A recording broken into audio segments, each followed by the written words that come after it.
Excuse me. Now, I promise not to talk too much, but what I did want to emphasize is that everyone on this panel does believe that homelessness is solvable in our community. But we can't have these Band-Aid approaches. We need something comprehensive, and that takes lots of different strategies into account. The first one we're going to talk about tonight, that Janelle Coleman-Grimes, the Chief Program Officer at PCHO, is going to talk about tonight, is outreach.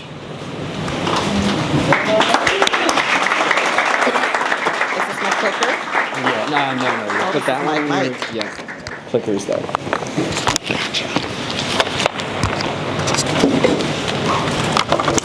I'm going to try to get this mic right.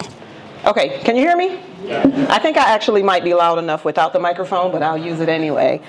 So thank you so much for having us here tonight. Janelle and I decided that we'll be known as the two Janelles because we're both really excited to meet somebody else with our same name. So thank you. Like Grant said, my name is Janelle Coleman-Grimes, and I'm the Chief Program Officer at Person-Centered Housing Options here in Rochester. What we do, we have a multitude of programs, and I'll talk about a few of them, but homeless outreach is one of the things that we really specialize in, and that is oftentimes the entry point for a lot of the individuals that we provide services to. So, finding our way to engaging marginalized populations. How do we do that? We'll talk about it. Ooh. There's me, yay! A little bit about me. I'm the Chief Program Officer, as he said. So aside from the Homeless Outreach Program, I also oversee our supportive housing programs, our ESHI programs, which are just another form of permanent supportive housing, Empire State supportive housing initiatives, and also our health home care management programs that we provide services to individuals. I have a background in public administration and also substance abuse counseling services. And a fun fact is that I am terrified of fish. So PCHO, some of the things that we provide homeless outreach, and this isn't just any outreach. We're not just going out looking for individuals and saying hello. We're going out, we're coming back, we're going in the morning, we're going at night, we're going under the bridges, we're going to the parking lots to find individuals in cars, we're taking phone calls, inviting people in to meet with us. We're going into those situations where they can sometimes be a little testy when people are facing domestic violence situations. We're coming up with creative ways to meet with individuals and bring them into our office so they can feel safe at that time and really feel free and have a safe space to let us know what's going on and really let us know that they are unhoused or extremely underhoused. We also provide rapid rehousing, scatter site housing, and site-based housing. So under our housing department, there are just multiple umbrellas, but that outreach team, that is oftentimes the first place we engage someone. Some of what makes that engagement successful is that we don't tell people what to do. We truly, truly, truly believe in a housing first approach. And for anyone that may not be as familiar with Housing First, we don't place preconditions on what people need to do to access housing. We're not going to tell you that you can't partake in whatever your vice is, because the reality is that many people have a I don't have anything to lose attitude. When you don't have a place to go home to at night, you're not necessarily worried about whether or not alcohol addiction is, if it's considered out of control or if you should do anything about it. You are trying to numb your very grim and unfortunate reality. So what we don't want to do is add to that and create barriers and tell people, you can't do this. We don't look at housing as a carrot that we hang in front of someone's house, and if you do this, then I'll give you that. That's definitely not taking that approach of doing that is why we see the success that we see. So our homeless outreach team, systematic, coordinated, and comprehensive. I think those are three words that can truly define how we do what we do. Our outreach happens all over Monroe County. It's for our community. We don't stay in the city. We go outside. We're in Brockport, we're in Henrietta, we're in Greece, we're behind businesses.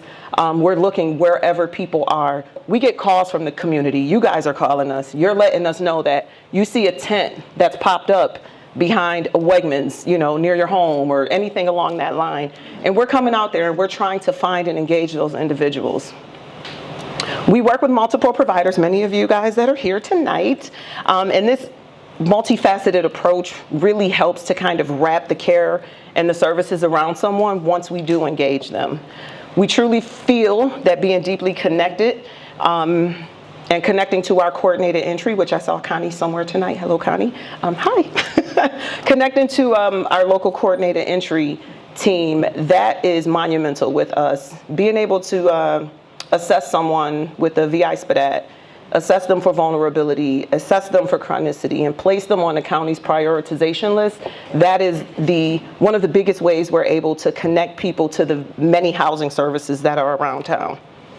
Many, but not many. Our general data is shared community-wide and accessible, but the specifics of that data oftentimes are protected under HIPAA. So if you guys ever encounter any of the numbers or anything like that that we share, sometimes unfortunately we can't share all, but we try to share those things that are pertinent to letting you know that what we're doing is working. So some of that, and I know I'm blocking you guys, okay? Some of that over here, the first small slide, and for anyone that can't see it, I apologize, it's down a little bit low. 379 people in 2023 is that's the number of folks we engaged. That was up 21% from the previous year, from 2022. And that is for folks that are chronically homeless. That was a 30% of those individuals were chronically homeless. So 379 people are the individuals that we found. As Janelle stated earlier, many individuals are living in situations they don't want to get away from. Unfortunately, because we have to go with HUD's definition of homelessness, we can't work with and we can't count those folks that are living in their sister's basement and they have to leave, or they're living in these conditions that just don't necessarily qualify for HUD-defined homelessness. They're not captured here. So these individuals are out there. Unfortunately, we can't work with them in this regard. But our other programs, specifically our Health Home Care Management program, does not have those restrictions. So we can still support those individuals once we interface with them. So 70% of the folks that we work with become housed. 70% of the folks that we engage through our street outreach team become housed. 10% of them, roughly 10%, go into shelters. We do have about 10% that are lost to contact, and lost to contact can be anything from death to someone moving out of town and just not letting us know, or just deciding that they're going to go back to a family member and just not giving us that final disposition.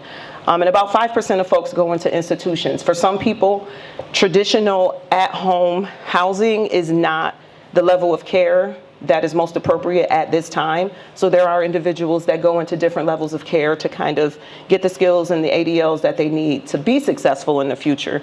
And for some folks, jail is included in that number, because the reality is that some folks that we work with do return to incarceration.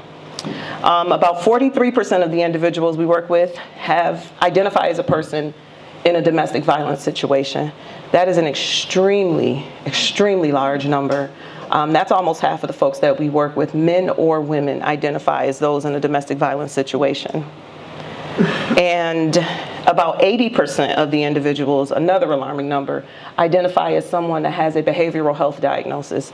That can be mental health, that can be substance abuse, or it could be a comorbidity, and they're diagnosed with both.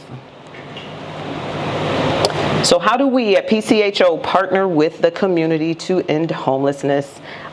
These are real pictures. We didn't want to use stock photography. This is someone that we work with. This is where we get our joy. Seeing someone access housing for the first time, seeing someone, go from being chronically homeless, working with our street outreach team, working with our health home care management team, and entering into one of our permanent supportive housing programs. This is what we live for. This is what we do. We also work out in the community. This is another photo on the bottom from one of the local Rotary clubs that we had been working with, who had donated shelters to the Peace Village area when we were, prior to the start of the new project. And just some of our team members out in the community.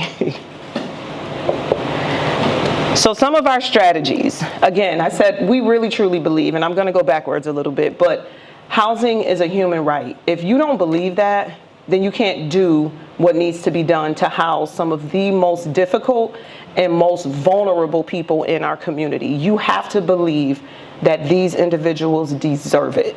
Not that they earned it. Nobody earns a place to live. We deserve a place to live. So we truly believe that housing is a human right. And that, excuse me, that comes out in the work that we do every day. Coming out to do the outreach, engaging someone. When someone tells us that they don't want to work with us, because the truth is that when we see people sometimes for the first time, we see a person, but they see a system.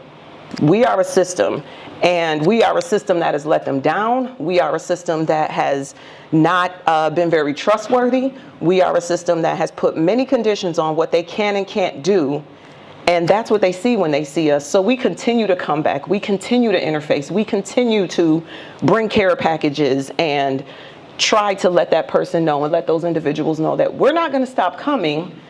And eventually, a lot of the times it does change, and that no slowly turns into a yes. And that person walking away slowly begins to engage, and then they start to build that trust. And ultimately, they do. There are many, many people that we work with. They start off by saying, I don't know about you. The continuum of services that we offer really is a full wraparound. Once we're able to get that yes from someone and work with someone, and they start to interface with our outreach team, they're more prone after that to then say, yes, I do want to learn about your health home care management team. I do want somebody to help me get a doctor or a therapist, addiction therapist, mental health therapist, anything along that line. And we are able to provide those services as well. And all in all, it's a person-centered approach. We do person-centered outreach with a person-centered approach. We do not tell people what to do. We hold their hand. We walk with them through the process. We are here to do with them, not do for them or make them do things. And that, I think, again, is monumental, because everyone's an adult. No one wants to be told what to do. We're here to completely just provide the support, and it looks different for every person. So these are just some of this is super small, so folks might not be able to read it, but it's a nice little roadmap of some of the different ways you can, folks get into PCHO. Oftentimes, a lot of our referrals come through our website. Folks can visit pcho.org. If anyone has, an individual that they're aware of and you want to fill out an inquiry form, we have a digital inquiry form that then comes to us and lets us know that there's someone that we could potentially engage with. We also receive referrals from the continuum of care, as I mentioned earlier. We receive referrals from SPOA for some of our programs, and we then kind of send those into the different areas. So I won't bore you with the details of that. If anybody wants to snap a picture, you certainly can. And that's pretty much it for me. Again, I just wanted to, if you hear nothing else, just hear that we see people for who they are. We work with people regardless of their situation. No area is too scary. No person in their diagnosis or what they've done in the past is too scary. People are people. And the reality is that I think we all realize that many of us are truly one situation, one tragedy, and one paycheck away from swapping places with the people we serve, and we do not forget that. So, thank you.